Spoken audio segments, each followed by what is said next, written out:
Tila naging classroom ang Recto Avenue sa paggunita ng World Teachers Day ng mga guro sa hapon ng October 4 sa pangunguna ng Alliance of Concerned Teachers o ACT Union at ACT Teachers Party List. Kahit umulan, hindi nagpatinag ang mga nakibahagi sa protesta para isigaw ang mga panawagan ng mga nasa education sector.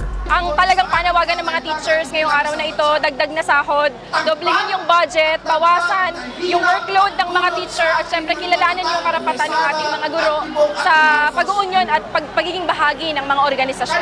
Naging pakulo sa programa ang dula-dula ang pinamagatang Si Teacher at ang mga kontrabida sa Teacherlandia kung saan pinuksa at hinampas ng mga panawagan sina Shiminet Pusit, Imping Matching at Alamano Alimango.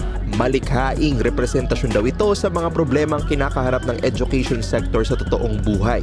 Na imbes na ilaan ang budget para sa education, inuuna raw ang pagwawaldas ng public funds, korupsyon at paggastos para sa gera at militarisasyon. Pinapakita nito na talagang ugat ng ganitong klaseng sistema ng edukasyon sa ating bayan ay yung tatlong ito, no, na hindi pinaprioridad yung edukasyon, kundi nilalaan sa pagwawaldas, korupsyon at budget sa gera. Gusto namin ipaabot dun sa malawak na hanay ng mamamayan na ang teacher umaaray rin at walang pagbabago sa ilalim ng Administrasyong Marcos Duterte. Para kay Teacher Ruby na 13 years nang nagtuturo, mahalaga ang mga ganitong klaseng pagtitipon ng mga guro.